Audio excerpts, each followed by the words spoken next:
할렐루야 10분 만나 시간입니다. 우리 알레데이아 채널에서 운영하고 있죠. 이제 10분 만나 시간인데 시간까지는 우리가 로마서 9장 말씀으로 함께 은혜 나눴고요. 오늘은 로마서 10장 말씀입니다. 제목으로는 말씀과 믿음 그리고 기적의 관계라고 제가 한번 정해봤는데요. 자, 8장을 통해서는 우리가 하나님의 뜨거운 사랑에 대해서 알 수 있었습니다. 9장은요. 그 하나님의 사랑을 상실한 이스라엘 백성을 향한 바울의 고통스러운 마음이 나오고요. 그렇지만 하나님에 대한 사랑을 확신하면서 절대 주권자인 하나님의 섭리에 맡기는 내용이 나오고요. 자, 오늘 10장은 우리에게 구원을 주시는 하나님의 뜨거운 사랑에 우리가 어떻게 반응해야 되는지 거기에 대한 설명이 잘 나오고 있습니다. 자, 사도 바울 선생님은 우리가 하나님에 대한 올바른 지식을 갖고 믿어야 한다고 가르쳐주고 있습니다. 로마서 10장 2절 보면요. 내가 증언하노니 그들이 하나님께 열심히 있으나 올바른 지식을 따른 것이 아니니라 이렇게 말씀하고 계시거든요. 하나님에 대한 열심, 이스라엘 백성들 굉장히 열심을 내면서 하나님을 섬겼지요. 율법 잡고 하나하나 지키면서 거룩함과 의로 아주 자신의 선민의식을 드러내면서 신앙생활 너무 열심히 했는데 이거 다 하나님이 인정 안 하신다는 얘기입니다. 자, 왜 그러냐면 이건 하나님이 정한 방법이 아니고 자기의 열심, 자기의 의라는 겁니다. 하나님의 법칙에 하나님의 그 원하는 방법이 아니기 때문에 하나도 인정되지 않는다는 얘기인데 얼마나 억울합니까? 자, 우리 이런 것들 서로 알고 그 상대방에 대한 지식을 알고 그 지식을 따라서 우리가 관계를 맺어야지만이 그 관계가 돈독해진다는 것은 우리 인간관계에 있어서도 알 수 있습니다. 제가 상담실도 운영하고 있거든요. 그러면 이렇게 상담받으러 오는 성도들 보면요. 이혼 위기에 있는 그런 부부들이 옵니다. 그러면 이분들 얘기를 들어보면요. 처음엔 정말 사랑했습니다. 사랑했으니까 결혼했고 아이까지 낳았겠지요. 근데 이렇게 가만히 들어보면 그 사랑을 표현하는 방법이 서툴렀습니다. 남편은 남편의 방법대로 아내를 사랑했고요. 아내는 아내의 방법대로 남편을 사랑했습니다. 자, 아내는 그냥 같이 대화 나누면서 시간을 보내면서 그런 두런두런 대화 나누는 걸 통해서 서로 사랑을 나누기를 원하는데 남편이 너무 바빠요. 일한다고 너무 바빠서 그 시간 내주지 않고요. 그 다음에 그냥 돈 벌어서 그냥 명품백만 주면 우리 아내가 사랑을 알겠지 이렇게 하면서 아내와 관계를 갖는 시간을 갖는 것에 등한히하게 됩니다. 그렇게 되면 서로의 사랑이 전달이 안 되어지죠. 원하는 게 아니니까. 그렇게 되면 오해가 쌓이게 되면서 섭섭하게 되면서 그 관계가 깨어지게 되고 이혼 위기까지로 가는 거거든요. 사랑은 하긴 했지만 자기 방법대로 사랑을 했기 때문에 이런 결과가 빚어지는 겁니다.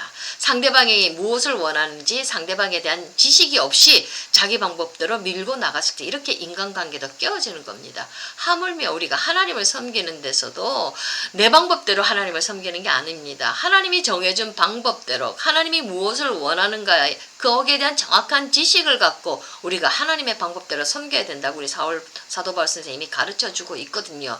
공부해야 된다는 그 얘기입니다. 자, 하나님의 방법은 9절 10절에 잘 나와 있지요. 제가 한번 읽어보겠습니다.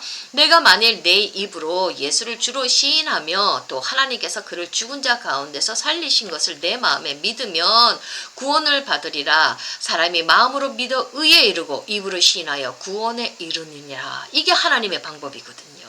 하나님의 방법은 너무 쉽지 않습니까? 우리 예수가 율법의 마침이 되고 예수 그리스도를 통해서 우리 예수가 모든 속죄 제물로 바쳐져서 예수 그리스도를 통해서 우리가 구원을 얻는다. 우리 예수가 나의 구주가 된다. 이걸 마음으로 믿고 입으로 시인하게 되면 우리가 구원을 얻는다는 겁니다. 하나님의 전적인 은혜로 우리는 구원을 얻는 거지요. 여기에 대한 확고한 지식을 가지고 우리가 믿음 생활을 해야 된다고 우리 사도 바울 선생님이 가르쳐주고 있거든요. 자, 이 절대절명의 구원은 내 방법이 아닙니다. 철저하게 하나님이 정해주신 그 방법대로 하나님에 대한 올바른 지식을 알고 그렇게 믿어야 된다고 우리 사도 바울 선생님이 가르쳐주고 있습니다. 자, 10장에는 우리가 하나님의 구원 사역에 대한 올바른 지식을 갖고 믿음으로 반응해야 함을 우리가 함을 설명해 주고 있는데요.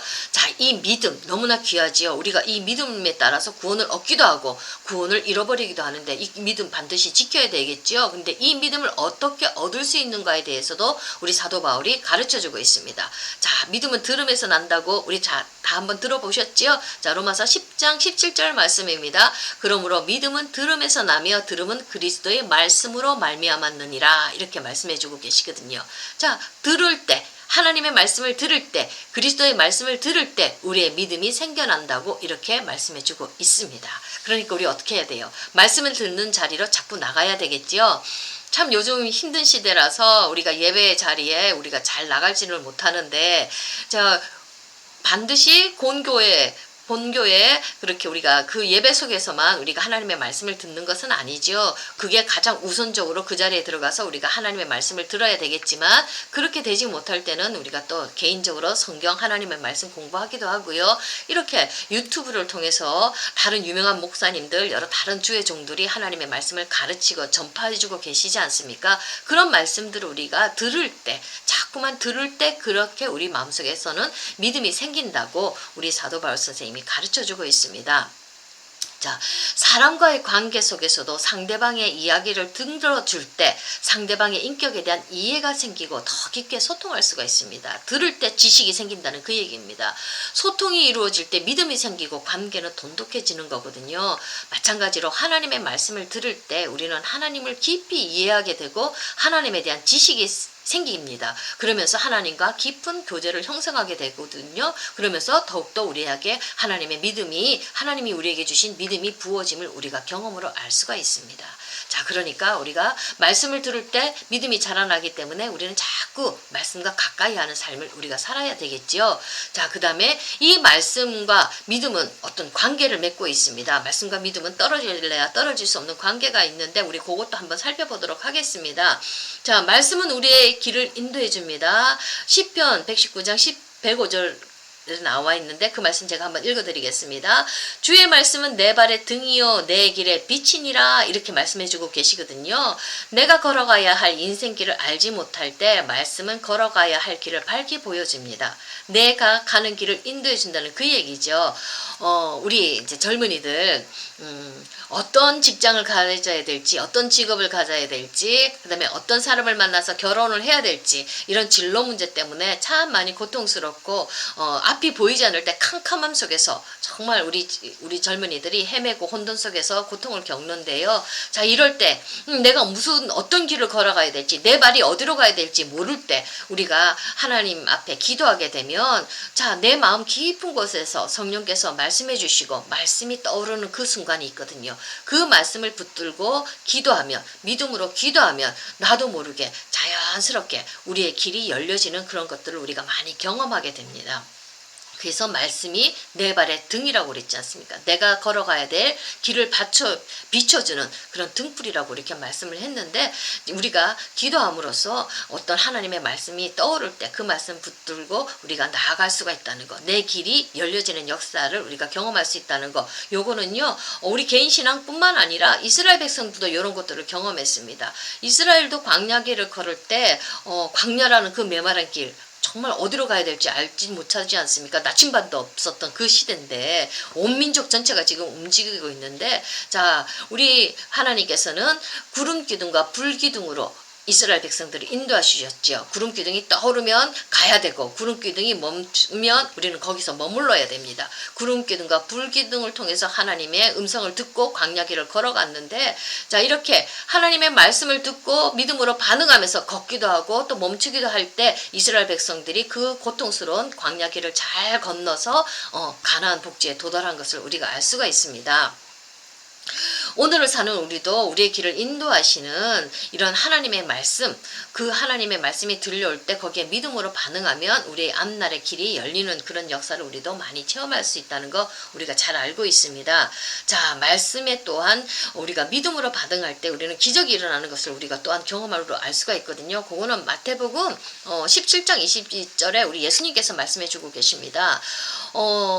마태복음 17장 20절 제가 한번 읽어보면요. 너에게 믿음이 겨자씨 하나만큼만 있어도 이 산을 명하여 여기서 저기로 옮겨지라 하면 옮겨질 것이요 또 너희가 못할 것이 없느니라. 얼마나 멋진 말씀입니까?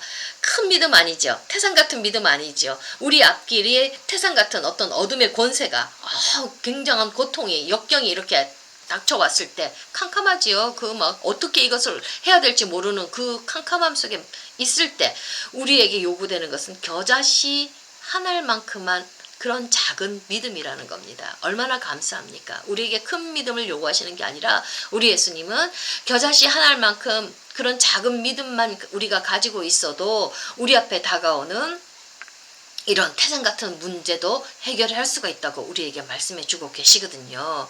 자, 이 믿음이 어때요? 우리의 모든 역경들을 우리 헤쳐나가게끔 만들어준다고 우리 예수님께서도 가르쳐 주고 계시지요. 자, 여호수아서 1장 2절 보면요.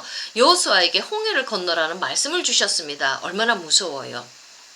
그때 당시에는 그 계절적으로 그냥 물이 막 창고라던 때거든요. 흘러 넘치는 때거든요. 근데 홍해를 건너라고 말씀하셨습니다. 근데 우리 여호수아나 그때 당시 이스라엘 백성들은 그 어마무시한 말씀 앞에 믿음으로 반응합니다. 3장 8절 보면요. 언약궤를 맨 제사장이 먼저 요단에 들어가자 요단이 갈라져 버리거든요. 물이 막 흘러 넘치는데 언제 죽을지도 모르는데 물결에 휩쓸려서 죽을지도 모르는데 하나님이 들어가라고 했으니까 이 말씀을 붙들고 우리 제사장들이 먼저 그 홍해 강 바닷가에 발을 하나 딱 내디딜 때 그때 이 물이 갈라지는 기적의 역사가 나타나거든요. 말씀에 하나님이 주시는 말씀에 우리가 믿음으로 반응할 때 기적이 열린다는 것을 우리 앞날이 열린다는 것을 우리 본문 말씀을 우리 성경 말씀을 통해서도 알 수가 있습니다.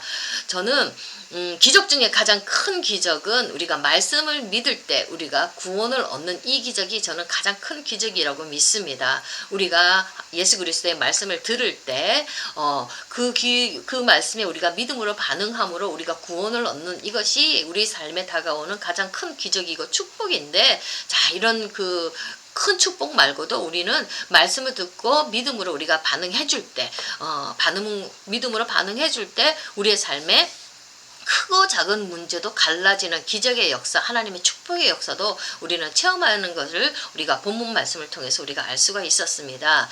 자, 오늘 전체적으로 다시 한번 결론 내리면요.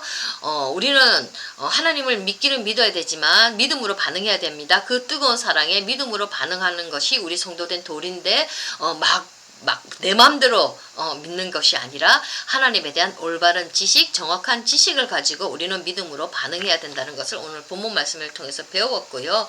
자, 그리고 또 그 믿음은 예수 그리스도의 말씀을 들을 때 우리가 믿음이 생긴다는 것을 우리가 또 본문 말씀을 통해서 배울 수가 있었고요. 자, 우리가 말씀에 믿음으로 반응할 때 우리는 구원을 얻을 수가 있고요. 우리의 삶의 역사에 기적의 역사도 또한 체험할 수가 있다는 것을 우리가 본문 말씀을 통해서 배울 수가 있었습니다. 이런 크고 작은 기적의 역사가 우리 성도님들이 하나님이 주신 말씀에 믿음으로 반응해서 이런 기적의 역사들을 많이 체험할 수 있기를 간절히 축원드립니다. 감사합니다.